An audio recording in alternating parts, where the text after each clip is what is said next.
মামার বাড়ি ভারী মজা কিলচর নাই। মামার বাড়ি যেতে কার না ভালো লাগে বলো, সবাইরই ভালো লাগে। আর কি মজা, ওয়েদারটাও খুব সুন্দর, মনে আনন্দও আছে।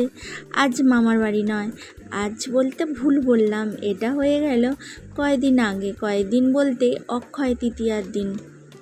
হ্যালো এভরিওয়ান, তোমরা কেমন আছো? আশা করব ঠাকুরের কৃপায় তোমরা ভালোই আছো আর সুস্থ আছো, এটুকুই সুস্থতা তোমাদের কামনা করি। আমি সুস্মিতা চলে এসেছি সুস্মিতা লাইফস্টাইলে একটা লং ভিডিও নিয়ে। তোমরা ফার্স্ট থেকে লাস্ট পর্যন্ত অবশ্যই আমার ভিডিওটা দেখো, তোমাদের অবশ্যই ভালো লাগবে। তো মামার বাড়ি যেতে কার না ভালো লাগে, মনে একটা আনন্দও থাকে, তাই ঝটপট করে সেরে নিচ্ছি কাজ, কারণ তো যেতে হবে না। কোথাও যেতে হলে মেয়েদের একদিন রান্নাটা বন্ধ যাবে, আর সেটা তো খুবই ভালো কথা। একদিন রান্নার ছুটি পাবো, একটু ঘোরাও হবে, মনেতে একটু আনন্দ হবে। আর সংসারে যাদের মেয়েদের না, সংসার ফেলে একটু ফাঁকের দিকে যাওয়া হবে, ঘোরা হবে, একটু সাজগোজ হবে। সব মেয়েরাই মোটামুটি চায়, আমার মন বলে। তো একদিন রান্নার ছুটি মানে হেভি ব্যাপার।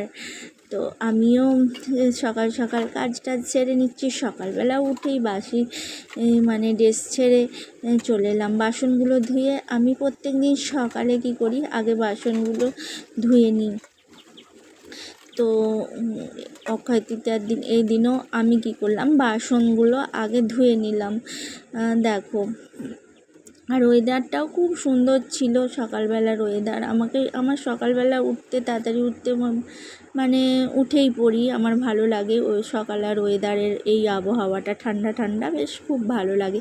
আর এইদিকে বরমশাই ঘুমোচ্ছে, আর আমি ঘর সব ঝাঁট দিয়ে পরিষ্কার করে, রাতে সব মেঝেতে এলোমেলো হয়েছিল সব জিনিসপত্র, তো সেগুলোকে গোছগাছ করে ঘরটা মুছে নিলাম। বরমশাইও তখনও ওঠেনি, তো ও উঠে 7টার সময় দোকান চলে যাবে। আর এদিকে দেখো শাশুড়ি মা কী করছে, ঠাকুর তলায়, তুলসী তলায় নাতা দিচ্ছে। সকালবেলা চৌকাঠে ঝাঁট দিয়ে শাঁখ বাজানো, আর উঠান ঝাঁট দেওয়া, তুলসী তলায় নাতা দেওয়া, সত্যি বলতে শাশুড়ি মাই এই কাজগুলো বেশিরভাগটা করে। শাশুড়ি মা অনেকটাই আমাদের শক্ত আছে, তো এখনও এই কাজগুলো নিজে হাতে মানে আনন্দের সহিত এই কাজগুলো করে।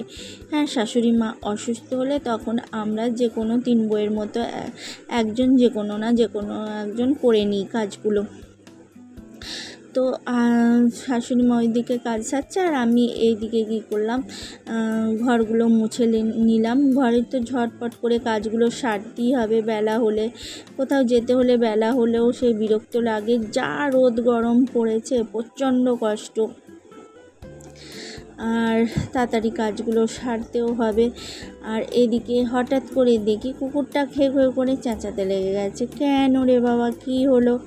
ও বাবা, বুঝতেই তো পারছিলাম না। তারপর দেখলাম বাবা উঠানে মধ্যে আসছে, আর তার বাবাকে দেখে তো শুধু চেঁচাবে না, ব্যাপারটা কি হলো। তারপর দেখছি দুজন লোক ঘরেতে আসছে, তার সাথে আমার ছোটো দেওরও আছে। আর ওরা হচ্ছে আলু ব্যবসায়ী, আলু কিনতে এসেছিলো। আর এই দেখো আমার শাশুড়ি মা এদিকে উনুনে নাতা দিচ্ছে। আর তারপরে এইদিকে সমস্ত কাজটা সেরে আমি চলে এসেছি স্নান করতে যাব বলে। আর এই দেখো স্নানটা সেরে নিতে যাচ্ছি, তারপর স্নান টান সেরে চলে এলাম। তারপরে মাঝে কোনো ভিডিওই করে রাখা হয়নি, আমি কি ড্রেস পরলাম, কীরকম সেজে গুজে বেরোলাম, কিছু ভিডিও করা হয়নি, কারণ আসলে আমি ভুলেই গিয়েছিলাম মধ্যখানে ভিডিওটা করতে হবে বলে সাজগোজ কেমন করলাম। বরমশাই তো 7টার সময় দোকান চলে এসেছে, আর আমি এলাম তখন 11টা। আর 11টার সময় ছেলে বাইকে করে নিয়ে এলো। আর এই দেখো বরমশাইয়ের হাতের কাজ দেখো, একটা তত্ত্ব যাবে বলে বিয়েবাড়ির মাছ করেছে, আর এখানে হচ্ছে যে বরমশাই বসে কাজ করছে। তো এখানে আমি আধ ঘন্টার ওপর, প্রায় 1 ঘন্টার কাছাকাছি সময় কাটালাম দোকানে বসে। এখানে কেন কাটালাম, মামার বাড়ি যাওয়ার পথে আমাদের দোকানটা পড়বে, আর এই দোকান থেকে মামার বাড়ি বেশি দূর নয়, 5-10 মিনিটের রাস্তা। তো এই দোকানে আমার মামার বাড়ির মিষ্টির অর্ডার আমাদের দোকান থেকেই দেয়া হয়েছিল বা দেয়া হয়, এখান থেকেই হয় মোটামুটি সমস্ত অর্ডারই। আর আমার বরমশাই দেখো কাজ করছে, আর আমি টুক করে ভিডিওটা করে নিলাম কীভাবে কাজ করছে, তো তোমাদের কাছে শেয়ার করব বলে আর একটু বসে সময় কাটালাম। ভাবলাম মামার বাড়ি এত তাড়াতাড়ি যাব, বরের সঙ্গে একটু সময় কাটিয়ে নিই। তো তারপরে বরের সঙ্গে সময় কাটানোর পর চলে এলাম মামার বাড়ি। আর এই দেখো, আর এখানে এসে মাসি ছিল, ছোট মাসি ছিল, মাও আছে। এবারে মা যেতে পারেনি, মায়ের শরীরটা একটু খারাপ ছিল। আর মামা বাড়িতে ভোগের অনুষ্ঠান, ভোগটা হচ্ছিল, মানে ভোগের আসরটা বসেছিল 2তলার উপরে ছাদে। আর সত্যি বলতে প্রচণ্ড রোদ গরম, 2তলার ছাদ মানে বুঝতেই পারছো কতটা রোদ গরমের তাপ। হ্যাঁ, পাখাও ছিল অনেকগুলো, তাও যেন প্রচণ্ড, সেদিনও রোদটাও খুবই ছিল। আর দেখো এখানে ভোগ গানের অনুষ্ঠান চলছে, আর কি সুন্দর কত লোকজন জমা হয়েছে সব। তাও অনেক লোক এসেছিল, কিন্তু ছাদের উত্তাপে মানে একবার করে দেখছে আর কিছুক্ষণ থাকছে, 5-10 মিনিট আবার নেমে চলে যাচ্ছে। আর এখানে ভোগের মালসা সাজানো হয়েছে, ভোগ নিবেদন হয়ে গেছে আমি দেখলাম। তো আমি একটু এখানে ভিডিও করে নিলাম। দেখো মহাপ্রভুকে ভোগ নিবেদন করা হয়েছে, এইখানে দেয়া হয়েছে। ছাদের 2টো পাট, মধ্যিখান দিয়ে ছাদটা, দুপাশে ছাদ রয়েছে। তো এক পাটে একদিকটা দেখেছো ভোগের নিবেদন, আর একদিকটা গান হচ্ছে। আর হঠাৎ করে দেখি, ফিরে আসার সময় দেখছি একটা শিব সেজে একটা সাধু বাবা আমাদের মামাবাড়ি ভোগের অনুষ্ঠানে চলে গেছে। আর সবাই প্রণাম করছে, পয়সা দিচ্ছে, তো ভালোই হলো। আমিও প্রণাম করলাম, পয়সা দিলাম। আর তারপরে চলে এসেছি খেতে চলে এলাম ভোগ বাড়ির ভাত। সত্যি বলতে ভোগ বাড়ির ভাত খুবই ভালো লাগে, মনে হয় কত তৃপ্তি লাগে। নিরামিষ ভাত কিন্তু এত ভালো লাগে ভোগের ভাত খেতে, কি বলবো।